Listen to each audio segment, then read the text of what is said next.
We have a brand new S tier where we used to have 3 running backs in it. It used to be Jonathan Taylor, Christian McCaffrey, and Bijan Robinson. But now we have had Jonathan Taylor and Christian McCaffrey really separate themselves. In reality, you could also come through and say, well, Jonathan Taylor is a completely different tier in his own right, where he is currently sitting here averaging 27.5 points per game. He's coming off a game against the Atlanta Falcons where he just dropped 50. And I am terrified in my own league because Sal has both McCaffrey and Jonathan Taylor on the same team, which just seems impossible to go up against, knowing that these 2 running backs are going to combine for 50 points every single week. It's funny, I live streamed our weekly recap on Sunday night. We had a lot of people in the chat that were crying, saying, oh my gosh, McCaffrey needs to fall down the rankings. McCaffrey needs to move down. And I pull up what McCaffrey did, and he had 10 targets. And I'm like, what the hell are we talking about at this point? CMC averaging 9 targets a game, still very clearly needs to be an S tier running back in a full PPR format. Now, moving over to our A tier running backs, we are going to move Bijan Robinson down into this range. It would be different if Tyler Algier's usage was just a one-off thing this week, or if Tyler Algier coming away with multiple rushing touchdowns was just a weird instance in which Algier was breaking off these long random runs when they got to the 30-yard line. But no, it's that they are getting to the goal line and they are giving the ball to Tyler Algier. Bijan Robinson only has 2 carries inside the 5-yard line all season. Bijan Robinson only has 2 rushing touchdowns all year. Whereas if you go ahead and look at what you've gotten from Tyler Algier, Algier has 6 rushing TDs. So because Bijan doesn't have the goal line role in his own offense, it's very tough to put him inside S tier. Now, he's still averaging 6 targets a game. He's still averaging 20 fantasy points per game. So he's still going to be an A tier running back for us, right there with Jahmyr Gibbs as well. Gibbs hasn't shown the same level of consistency as these other top running backs, but the ceiling is higher than anybody's other than Jonathan Taylor's, of course. But you go through and you look at this over the past 4 weeks for Gibbs, you've seen 7.5, then 37, then 5.8, then 38 fantasy points. So it's just up, down, up, down, up, down. But with Gibbs averaging 20.5 points per game, 77 rushing yards per contest, and about 4 targets. And the Devon Achane averaging about 6.5 targets a game, 21.5 fantasy points per game. So Achane obviously outscoring Gibbs and Bijan. We see an incredibly high ceiling this week with the 40 fantasy points. And he's had an incredibly high floor all season where he's only had 1 game fewer than 16 fantasy points. And in that game, he had about 13. So the floor is higher than almost anybody's because of the receiving role. But the reason I'm going to put Achane slightly below Gibbs and Bijan is going to be the fact that Achane, you still have to go through his bye week, and his bye week's going to be in week 12. And again, if we only have weeks 11, 12, 13, 14 left of the regular season, and one of those weeks you're going to be on bye, that means you're going to miss 25% of the remaining regular season games. Now, moving over to B tier, we are going to have Josh Jacobs leading us off. Now, I am stressing in a big time way about this Green Bay Packers Philadelphia Eagles game. Right now, I have 91 points in my matchup and Corey has 128. So I'm down 37 points, but I still have Josh Jacobs, Dallas Goedert, and Saquon Barkley all to go. So I am going to be stressing this.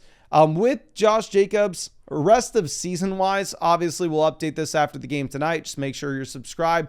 But he's averaging 19.5 fantasy points per game, and he's averaging 3.5 targets per game. So the receiving volume has been there.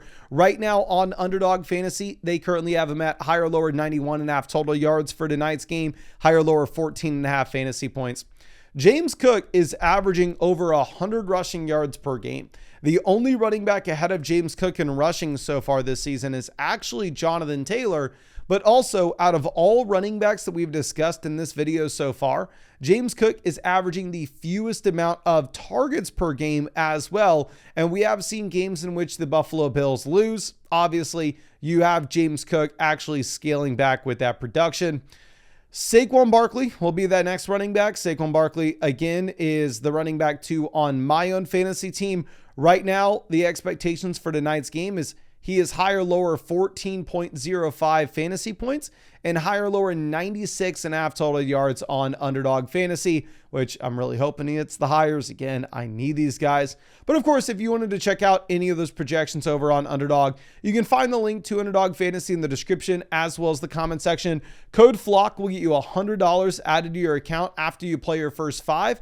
And on top of that, you'll get a gimme Jalen Hurts pick, higher, lower, half a total yard for the game tonight as well. You can find that link to Underdog Fantasy in the description as well as the comment section. Now, moving over to Rico Dowdle. I understand Rico Dowdle this past week only scores 15.5 fantasy points. Maybe that's not the most exciting thing, but ultimately he had 21 opportunities. 2 weeks back, he had 28 opportunities. He definitely looks like he is banged up, so I would expect that he is going to be missing practice probably on Wednesday here. I mean, if you just look at every single play, he gets the ball, he's grimacing in pain, but they're going to continue to ride him like a workhorse. We have seen the games in which Rico Dowdle's been the starting running back for the Carolina Panthers lead to 32, 33, 28, and 15 fantasy points. So he's averaging like 22 points a game as a starter. Now, our next running back is going to be Javonte Williams. He was just on bye, but I do want to reiterate that Javonte so far this season is averaging 15.5 carries per game and about 4 targets per game. So almost 20 opportunities a game. And this is a good Dallas Cowboys offense. Now, a big thing that you're going to see is Dallas trail a lot of these games in the second half based off their defenses. And if we look at the matchups going into the future, they get to play the Raiders in week 11. Javonte will be incredibly high in our rankings. But then they play against Philly, then they play against KC, then they play against Detroit. So you're going to have that 3-game stretch in which the Dallas Cowboys are dogs in every single one of those games. Now, our next running back is going to be Kyren Williams. With Kyren, you do see only 17 opportunities this past week against the Niners, but he has multiple rushing touchdowns. Now, of course, it is very clear that Blake Corum has a much larger role this season than last season. We've seen Kyren go from the premier bell cow running back in the NFL as the only player in the league seeing 90+% of his team's snaps, but that has gotten scaled back dramatically. The Rams are such a good team though, and Kyren Williams is averaging over 3 targets per contest, that even though Blake Corum's getting more so involved, Kyren Williams still a top 12 running back very easily. Derrick Henry, first and second out running back, that's touchdown dependent. He hasn't scored touchdowns lately, so he hasn't been good lately. But there is still a lot of upside for Derrick Henry, assuming that this Baltimore Ravens offense gets things on the right track, which I think that should be the expectations. Derrick Henry has had at least 20 opportunities every game over the past 4, but also he has not scored 20 fantasy points in a single game since week 1. If you go ahead and you look at the efficiency numbers, he is currently sitting here averaging 4.2 yards per target, which is the second worst mark in his NFL career. And he's averaging 4.8 yards per attempt, which is down dramatically in comparison to 5.9 the year prior. Now, Bucky Irving did not practice at any point last week, and he got ruled out on Friday. So my expectations with Bucky, he probably doesn't play this week. I think he's probably back by the fantasy playoffs, and he's probably a running back 1 by that point.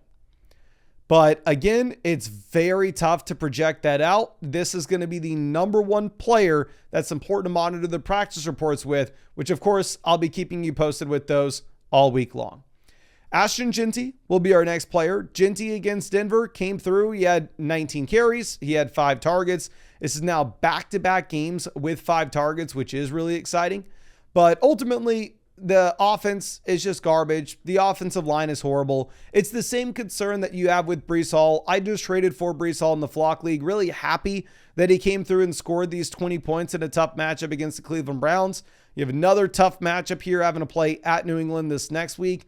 With Breece, the 22 opportunities this past week is in line with him being used as a bell cow ever since you had the Braylon Allen injury. The issue is the New York Jets are just a complete dumpster fire. Now, moving over to Quinshon Judkins. Judkins had 22 carries this past week.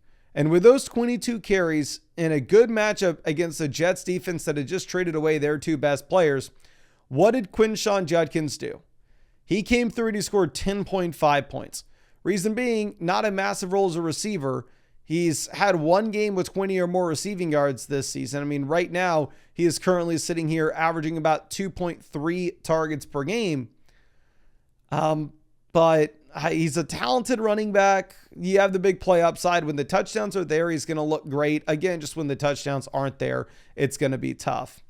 Then moving over to our next name is going to be Trevion Henderson.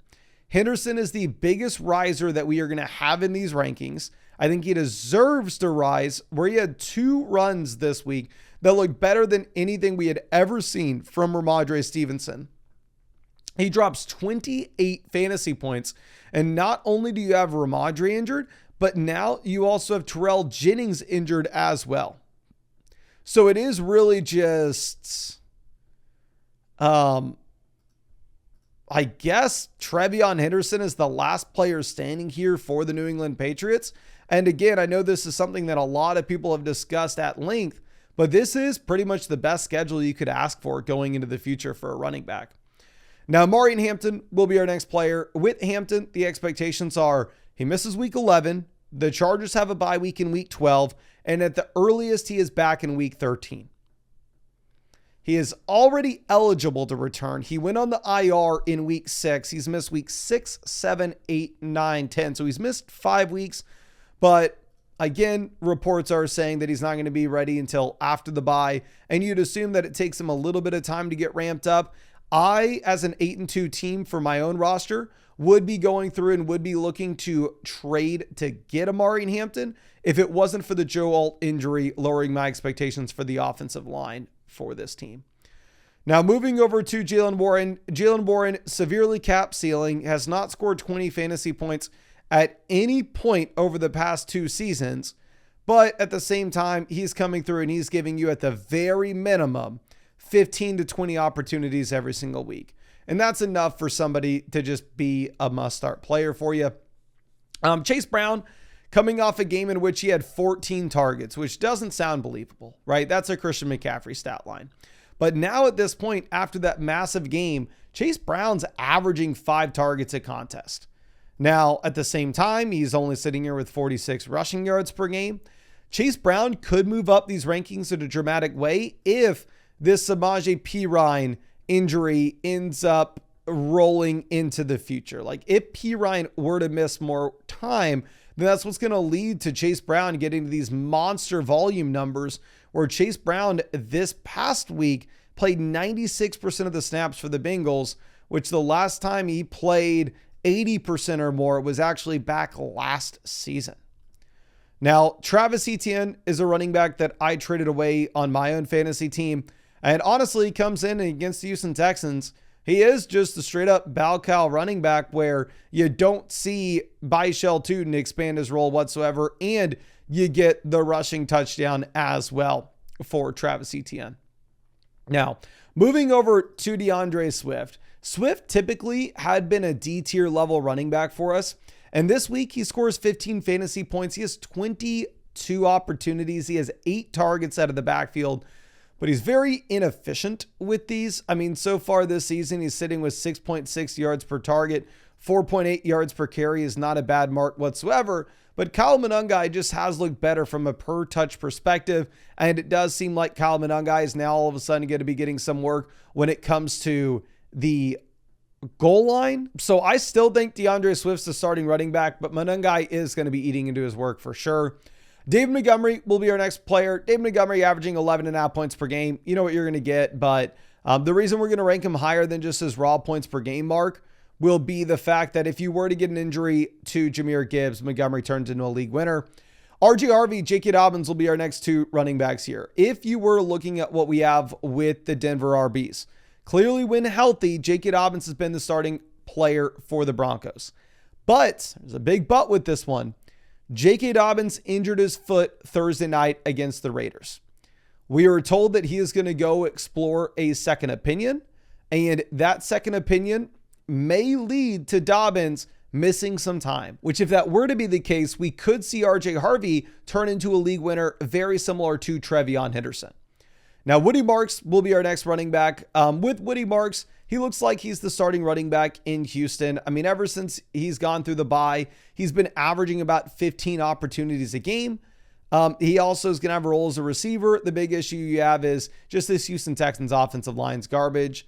And then Aaron Jones does look like he is the starting running back for the Minnesota Vikings as well. The issue that you're going to have with Aaron Jones is it looks like this Vikings offense is also no bueno. Now, moving over to our next running back, Kamani Vidal is going to lead us off as a running back that looks like he is probably a must-start name when it comes to what you're going to get this week. And in terms of what you're going to get afterwards, it's just tougher to project out because if we are looking at specifically Amari Hampton's timeline, if he comes back in week 13, then you get only one startable week from Kamani Vidal because, again, you're actually in a spot in which the Chargers have a bye in week 12. Kenneth Walker and Zach Charbonnet are just going to be two running backs that are handcuffs.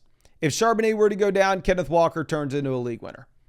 If Walker were to go down, Charbonnet turns into a league winner. But right now, they're both averaging exactly 10 fantasy points per game. They are not startable until we see otherwise. Tyrone Tracy technically is the lead back in New York, but frankly, it doesn't matter much, knowing that you're going to have him splitting regardless here with Devin Singletary.